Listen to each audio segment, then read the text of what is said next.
Janata Dal United की राष्ट्रीय परिषद की बैठक हुई। इस बैठक के पूर्व नवनिर्वाचित राज्य परिषद और उसके पहले निवर्तमान राष्ट्रीय पदाधिकारियों की बैठक हुई। उसके बाद निवर्तमान राष्ट्रीय कार्य समिति की बैठक हुई। राष्ट्रीय परिषद की बैठक में नवनिर्वाचित अध्यक्ष माननीय नीतीश कुमार जी के निर्वाचन का अनुमोदन किया गया। इस बैठक में 4 प्रस्ताव पेश किए गए। सबसे पहले मैं राजनीतिक प्रस्ताव की जो मुख्य बातें हैं उस पर मैं आपको जानकारी देना चाहूंगा कि नीतीश कुमार जी का सीएम पद त्याग कर राजनीतिक शुचिता, विश्वास और सहयोग का सर्वोत्तम उदाहरण है। सहज ढंग से सत्ता हस्तांतरण देश के राजनीतिक इतिहास की अद्वितीय घटना। नीतीश कुमार जी के समावेशी मॉडल का लाभ समाज के हर वर्ग को मिला। साल 2025 के विधानसभा चुनाव में जेडीयू ने 101 सीटों पर चुनाव लड़ा और 85 सीटें जीतकर जनता दल यूनाइटेड की स्थापना से आज तक का सर्वश्रेष्ठ स्ट्राइक रेट अर्थात 84.2% के दर से सफलता हासिल की। नीतीश कुमार जी पर जनता का विश्वास और भी बढ़ा। बावजूद इसके कि बिहार में लगातार 20 वर्षों तक नीतीश कुमार जी के नेतृत्व में सरकार थी, लेकिन पूरे राज्य में प्रो इनकम्बेंसी की लहर बह रही थी।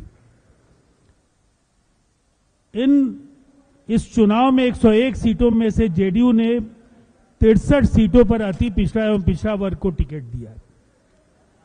15 सीटों पर अनुसूचित जाति जनजाति उम्मीदवारों को टिकट दिए गए और राजनीतिक प्रस्ताव के जो 2-3 प्रमुख बिंदु हैं, नीतीश कुमार जी के शासनकाल में लाखों युवाओं को रोजगार देने का काम किया गया और अंतर्राष्ट्रीय संदर्भ की भी चर्चा की गई, जिसमें ईरान एवं अमेरिका के बीच संघर्ष विराम का स्वागत किया गया। केंद्र की एनडीए सरकार ने बेहतर तरीके से स्थिति को संभाला। वहीं भारत नेपाल सीमा विवाद को द्विपक्षीय तरीके से हल करने पर संतोष जाहिर किया गया।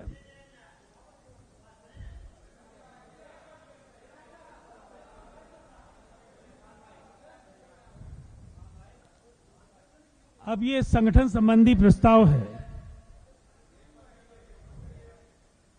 संगठन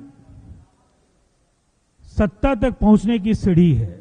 पार्टी संगठन को निरंतर मजबूत, सक्रिय और अनुशासित बनाना बेहद जरूरी। जदयू की सदस्य संख्या 1 करोड़ से पार। सदस्यों को नए सिरे से पार्टी की नीतियों एवं कार्यक्रमों से जोड़ा जाए। नए सदस्यों के लिए समय समय पर सेमिनार आयोजित किए जाए।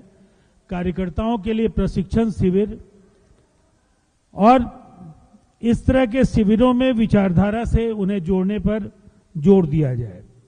पार्टी संगठन की मजबूती के लिए जिला स्तर पर पार्टी के social media cell, social media के महत्व को भी पार्टी ने काफी गंभीरता के साथ पिछले वर्षों में लिया है और उसे और अधिक सक्रिय बनाने की जरूरत महसूस की गई। इसीलिए प्रत्येक जिले में सुयोग्य सोशल मीडिया टीम के साथ साथ सोशल मीडिया संबंधी गतिविधियों की सतत निगरानी करने पर भी बल दिया गया कि सकारात्मक उपयोग उनका किया जा सके। डिजिटल तकनीक का उपयोग करने वाले युवाओं का रुझान पार्टी की तरफ बढ़ाने की जरूरत। ये 2 प्रमुख प्रस्ताव हैं। और तीसरा जो महत्वपूर्ण प्रस्ताव है वो संगठन की चल अचल संपत्ति को लेकर। पार्टी के राष्ट्रीय अध्यक्ष नीतीश कुमार जी को अधिकृत किया गया ट्रस्ट संबंधी निर्माण का फैसला लेने के लिए उन्हें अधिकृत किया गया। हाँ, और जो चौथा अहम प्रस्ताव है कि पार्टी संविधान में समय समय पर आवश्यकता पड़ने पर संशोधन के लिए राष्ट्रीय अध्यक्ष को राष्ट्रीय परिषद के द्वारा अधिकृत किया जाता है।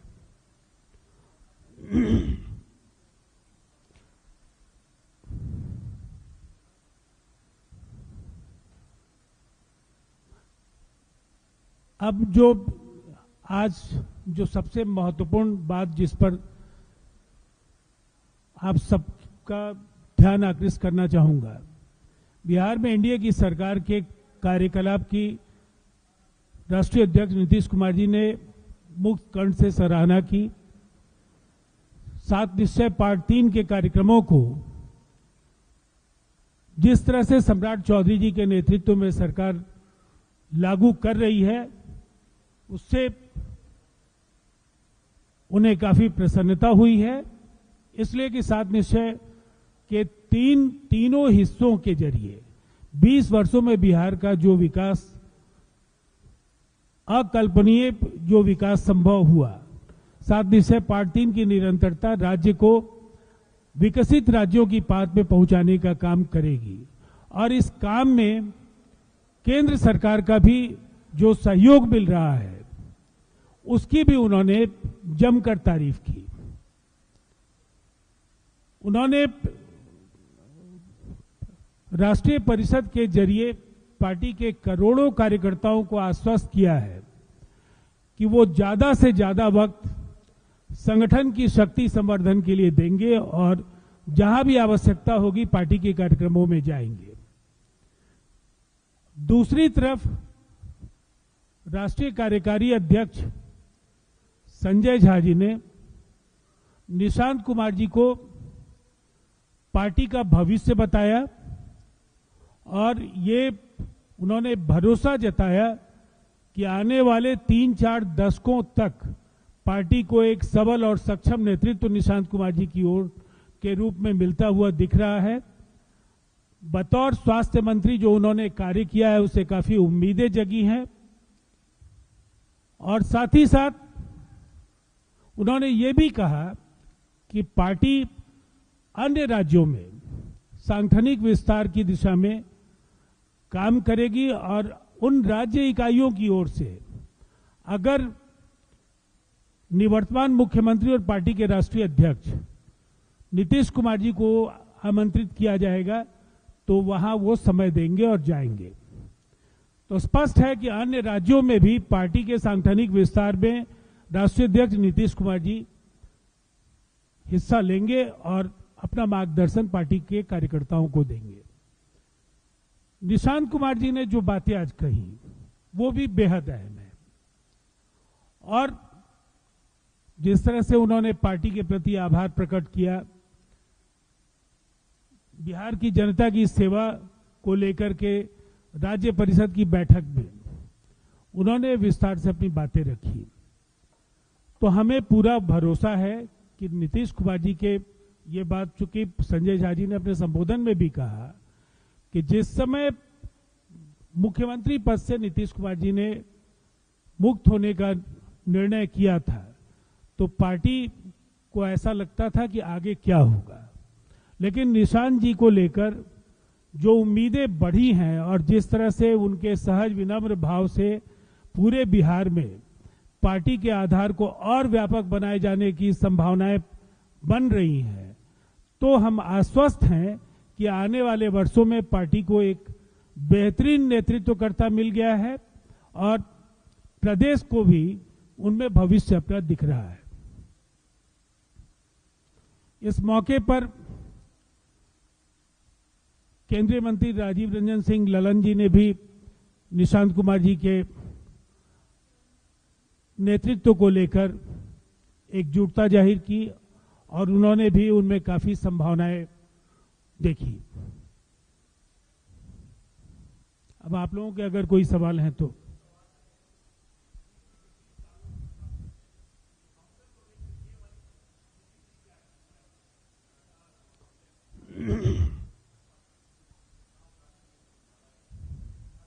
नहीं, देखिए, जो कोई नीतिगत तौर पर कोई बदलाव नहीं हुआ है। जो पुलिसिंग का मॉडल था, जो गवर्नेंस का मॉडल था, नीतीश कुमार जी ने जिस मॉडल के आधार पर बिहार को चलाया, सम्राट चौधरी जी के नेतृत्व में एनडीए की सरकार भी उसी तरीके से आगे बढ़ रही है। लेकिन जो कुछ भरत तिवारी के मामले में हुआ, उससे हम सब आहत हैं और पुलिस की भूमिका को लेकर के सवाल उठे, लेकिन अब मुख्यमंत्री सम्राट चौधरी जी ने उच्च न्यायालय के पूर्व न्यायाधीश के अध्यक्षता में एक समिति का गठन किया है, तो हमें विश्वास है दूध का दूध पानी का पानी होगा। उसमें किसी को कोई संशय नहीं रखना चाहिए।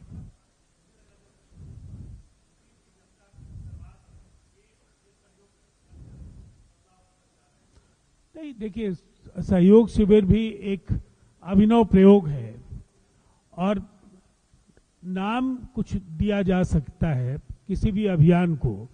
उद्देश्य एनडीए की सरकार जब नीतीश कुमार जी के नेतृत्व में बनी तो जनता के दरबार में, बिहार के मुख्यमंत्री जनता के दरबार में जाते थे, यहां जनता से संवाद करते थे, यात्राओं के दौरान वो बात करते थे।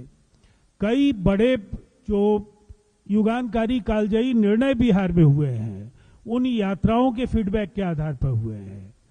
तो हर सूरत में जनता को विश्वास में लेना नीतीश कुमार जी के कार्यकाल की भी सबसे बड़ी यूएसपी थी और सहयोग शिविर भी समस्याओं के निराकरण की दिशा में एक अच्छा प्रयास है। इसे सफलता मिल रही है। नहीं, देखिए, वो राज्य के स्वास्थ्य मंत्री के तौर पर अच्छा काम कर रहे हैं। पार्टी के नेता के तौर पर बिहार में जब वो गए, चंपारण में भी उनकी जो सभा हुई और जिस तरह से वैशाली में भी गए, तो कार्यक्रमों में उनको लेकर के काफी आकर्षण है। पार्टी के कार्यकर्ता लंबे समय से ये मांग करते रहे हैं। स्वास्थ्य मंत्री के तौर पर वो गवर्नेंस को भी बहुत ही अच्छे तरीके से देख रहे हैं और पार्टी संगठन के कार्यक्रमों में भी लगातार उनकी हिस्सेदारी आगे बढ़ती रहेगी। देखिए, आज जो भी निर्णय हुए हैं उन्हें जब भविष्य कहा गया तो वो हमारे नेतृत्व करता है। ये तो किसी भी पद से बड़ा है।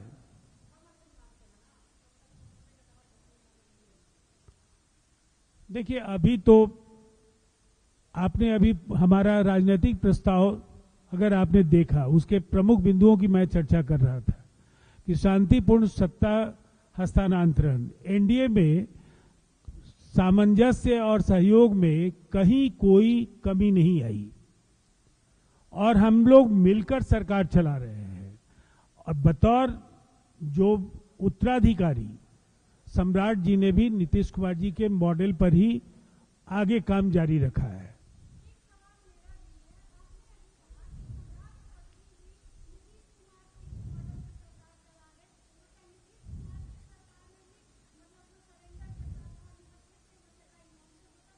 नहीं, इस जो कुछ हुआ है, आपने अगर सुना तो मैंने क्या कहा, हम सब आहत हुए हैं और उसके बाद सरकार ने अगर कोई जांच समिति न्यायिक जांच कराने का निर्णय लिया तो प्रथम दृष्टया उन्हें भी ऐसा लगता है कि इतने सारे लोग अगर आहत हैं तो फिर इसकी सत्यता को जानना बेहद जरूरी है।